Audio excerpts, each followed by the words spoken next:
Today, you see that I am wearing mid-20th century Swiss army kit, which is only appropriate because I'm in Switzerland and I'm talking to you about mid-20th century warfare. Now, I imagine you're asking yourselves, why did they give people all those little clips? You know, there's fluffy little clips into the proper magazines. I've seen action movies, I've seen my favourite action movie heroes, and when they fire the gun they go taka, taka, taka, taka, taka, taka, and when they run out of ammunition they press a button and the magazine just drops away into space, doesn't give it another look, and then he slams in another magazine, works the bolt, and then he's away. Taka, taka, taka, taka. You see, like a proper action hero, not all this fuddy-duddy old-fashioned fiddling around with clips nonsense. So why didn't they do that?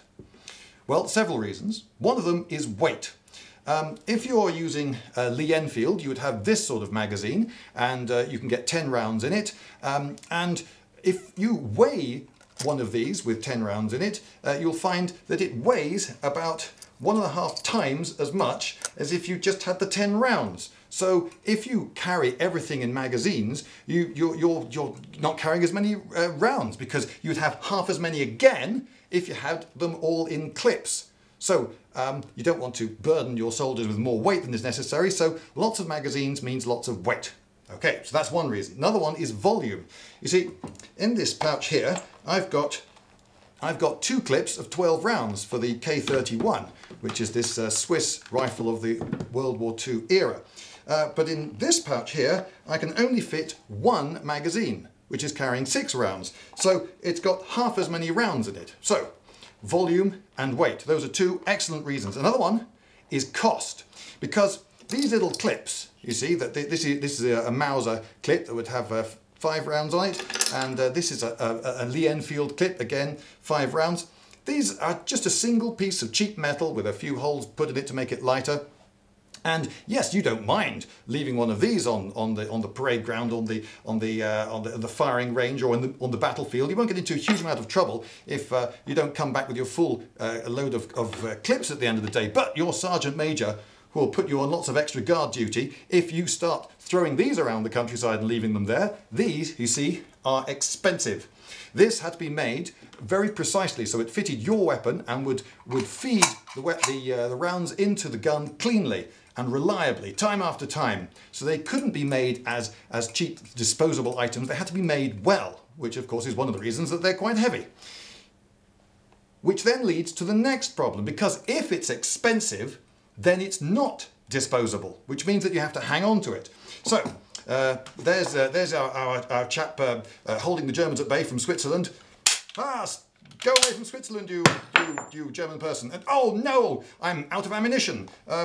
Right, okay, I shall take out this magazine, which is empty, and I'll just stick that under the crook of my arm there. I open this, and then I take out a new magazine. Great.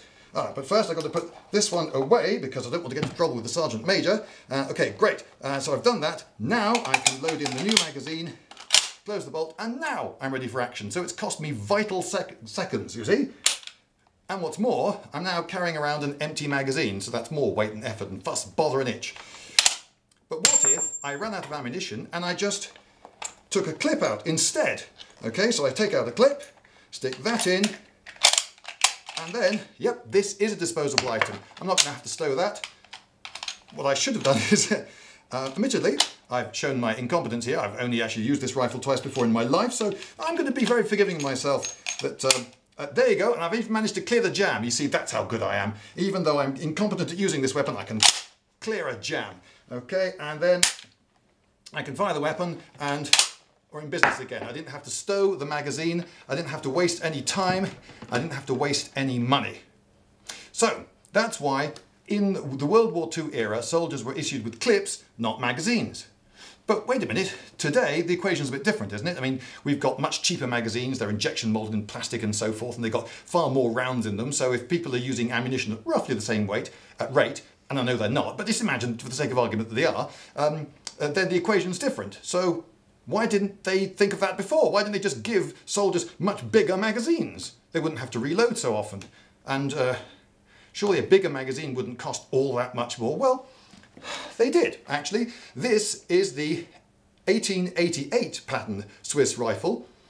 1889! 1889! Okay, well done. Over there, have a beige point. I saw you through the lens. I saw you cringing. Well done. It's an 1889 pattern.